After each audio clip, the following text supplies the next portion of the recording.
ओम शांति। दीपावली का आध्यात्मिक रहस्य। प्रकाश सबको प्रिय लगता है। प्रकाश में कोई भी चीज़ अपने सही रूप में दृष्टिगोचर होती है। अंधकार में ठोकर लगने की चीज़ का विकृत रूप दिखाई देने की भूल हो सकती है। फिर वह प्रकाश सामूहिक हो, स्थान स्थान पर हो तो बात कुछ और ही है। दीपावली भी प्रकाश का पर्व है, पर कदाचित यह भीतर के प्रकाश का प्रतीक है। बाहर के प्रकाश में बाहरी जगत को तो हम प्रतिदिन ही देखते हैं। क्या 364 दिन इंतजार करने के बाद आने वाला यह महापर्व भी हमें बाहरी जगत का ही दर्शन कराएगा?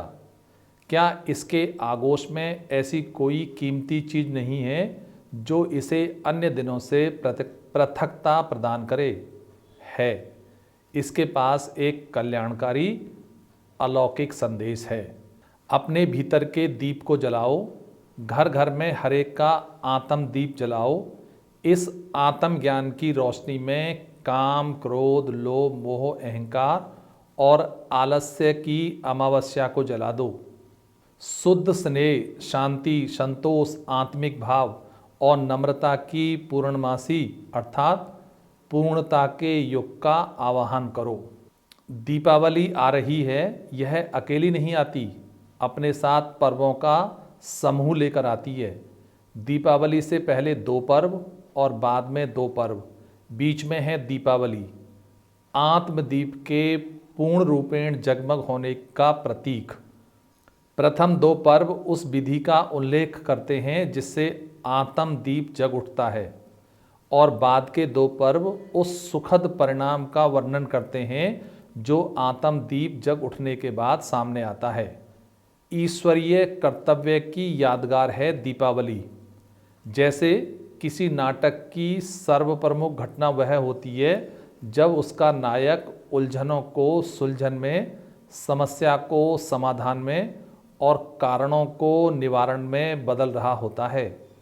उसी प्रकार सृष्टि रूपी महानाटक की सर्व प्रमुख घटना वही है जब इसके महानायक परम पिता परमात्मा शिव सृष्टि पर अवतरित होकर पाप का नाश कर पुण्य के युग की स्थापना करते हैं।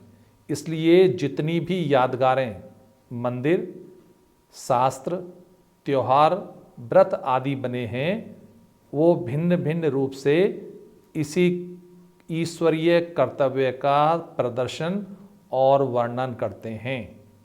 दीपावली भी ईश्वरीय कर्तव्य की यादगार है। जब चारों ओर हिंसा, कामाचार, अपराध, व्यसन, कर्तव्यहीनता, गंदगी, स्वार्थ, धोखा, बेईमानी, बेइंसाफी, मैं मेरा, अहंकार, भ्रष्टाचार आदि का अंधकार छा गया तो भगवान ने ज्ञान दीप से उसे भगा डाला।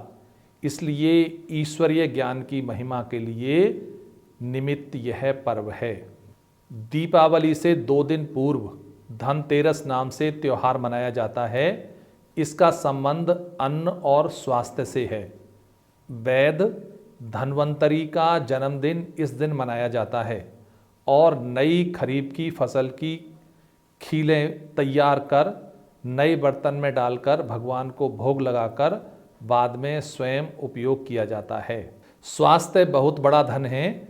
कहा जाता है पहला सुख निरोगी काया। काया के निरोग होने पर ही धन या जन का सुख मिल सकता है। आध्यात्मिक साधना के लिए भी काया निरोगी चाहिए। काया को स्वस्थ बनाने के लिए मन और अन्न दोनों सात्विक होने चाहिए।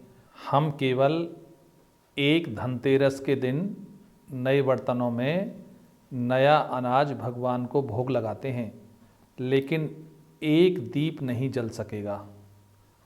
आत्मदीप तो तब जले जब प्रतिदिन पवित्र बर्तन में सात्विक पदार्थों से बने भोजन का कुछ अंश डालकर प्रकाश पुंज परमात्मा को भोग लगाया जाए और फिर उस प्रसाद रूप भोजन को परमात्मा की याद में ही स्वीकार किया जाए। भगवान जब प्रकाश की दुनिया अर्थात सतयुग का निर्माण करने धरती पर आते हैं तो मनुष्य आत्माओं को शुद्ध सात्विक प्रसाद रूपी भोजन खिला कर उनके बुझे दीपक को ज्ञान घृत से प्रज्वलित कर देते हैं। उसी की यादगार है यह धनतेरस का पर्व। नरक चतुर्दशी। धनतेरस से अगले दिन नरक चतुर्दशी मनाई जाती है। पौराणिक कथा है कि नरकासुर नाम के दैत्य ने 16,000 कन्याओं को बंदी बना लिया था। भगवान ने दैत्य को मारकर उन 16,000 कन्याओं को मुक्त कराया। इसकी ही याद में यह पर्व मनाया जाता है। यह कथा भी ईश्वरीय कर्तव्य की यादगार है। नरकासुर अर्थात संसार को नरक बना देने वाला असुर, देह का अभिमान ही नरकासुर है। काम क्रोध ये विकार ही इसकी सेना है। 16,000 कन्याएं उन पवित्र आत्माओं की प्रतीक हैं जो भगवान के गले में माला के रूप में जो पिरोए जाने योग्य हैं, परंतु अज्ञान के कारण देह अभिमान के चंगुल में फंस जाती हैं। उन प्रभु प्रेमी आत्माओं की करुणा पुकार सुन भगवान धरती पर अवतरित होते हैं। ज्ञान दीप जलाकर देह अभिमानी रूपी दैत्य का नाश करते हैं और काम क्रोध आदि विकारों के बंदी गृह से आत्मा को मुक्त करते हैं। फिर आती है दीपावली। नरक चतुर्दशी के बाद दीपावली मनाई जाती है, जब देह अभिमानी रूपी दैत्य का नाश हो जाता है तो सृष्टि पर देवों का योग आ जाता है। अतः दीपावली है सर्व जगे हुए दीपकों का त्योहार, अर्थात सतयुग का यादगार, जहाँ हर देवी देवता आत्म स्थित है। दीपक मिट्टी का बना होता है।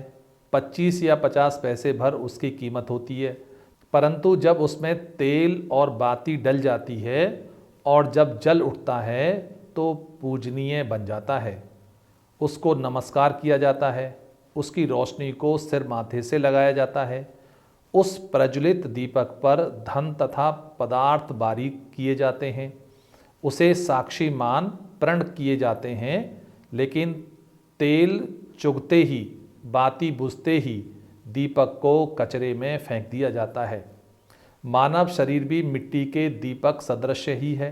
जब इसमें आत्मा रूपी ज्योति प्रवेश हो जाती है और ज्ञान रूपी घी से वह ज्योति निरंतर जगमगाती रहती है तो व्यक्ति पूजनीय बन जाता है।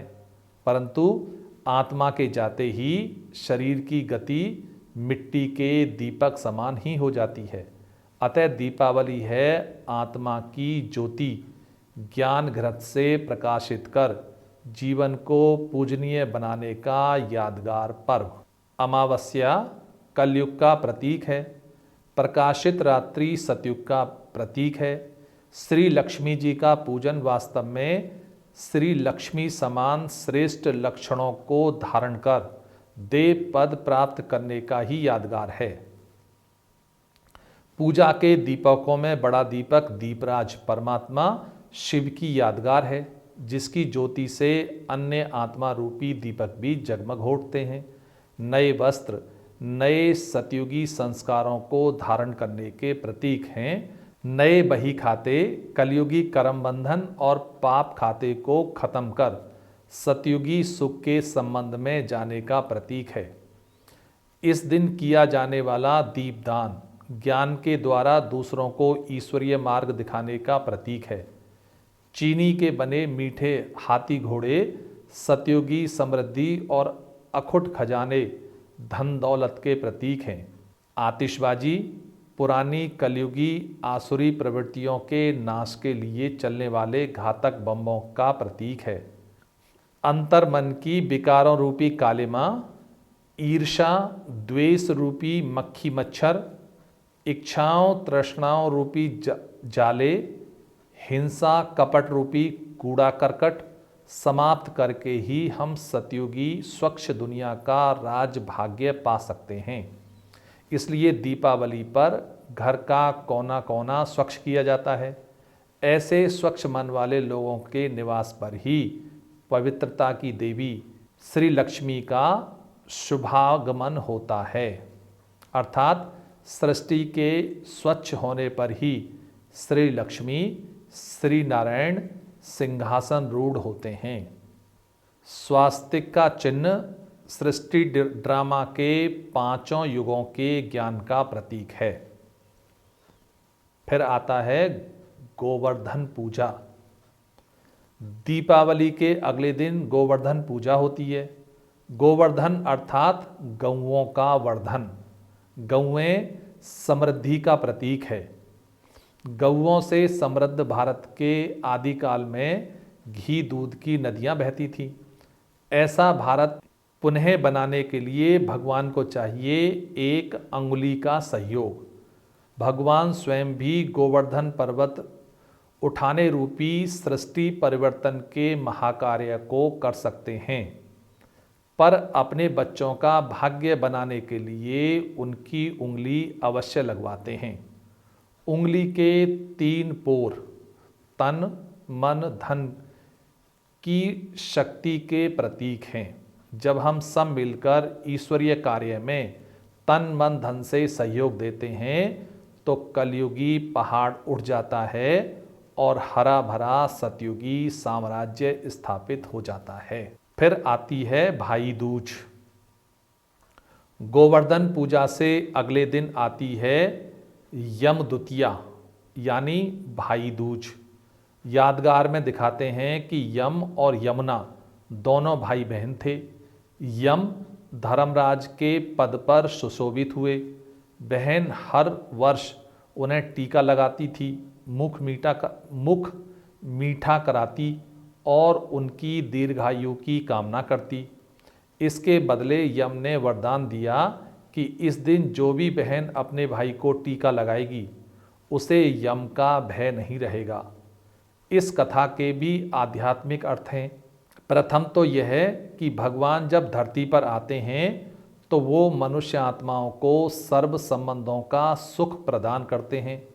आत्माएं उनके साथ भाई और बंधु का भी नाता जोड़ती हैं और बदले में सतयुग त्रेतायुग के 21 जन्मों तक अकाले मृत्यु का भय से मुक्त होने का वरदान प्राप्त करती हैं। दूसरा अर्थ यह है कि भगवान जब धरती पर आते हैं तो मनुष्य आत्माओं के बीच ज्ञान बल से भाई बहन का पवित्र स्नेह प्रभावित कर देते हैं, जिसके कारण सतयुगी सृष्टि में मानव के बीच तो प्रेम रहता ही है, पर शेर और गाय भी एक घाट का पानी पीते हैं। प्रकृति भी मानव को सुख देती है। ऐसी स्नेह भरी दुनिया जहां अकाले मृत्यु प्रवेश नहीं कर सकती के स्थापित होने का प्रतीक है यह भाई दूज का पर्व।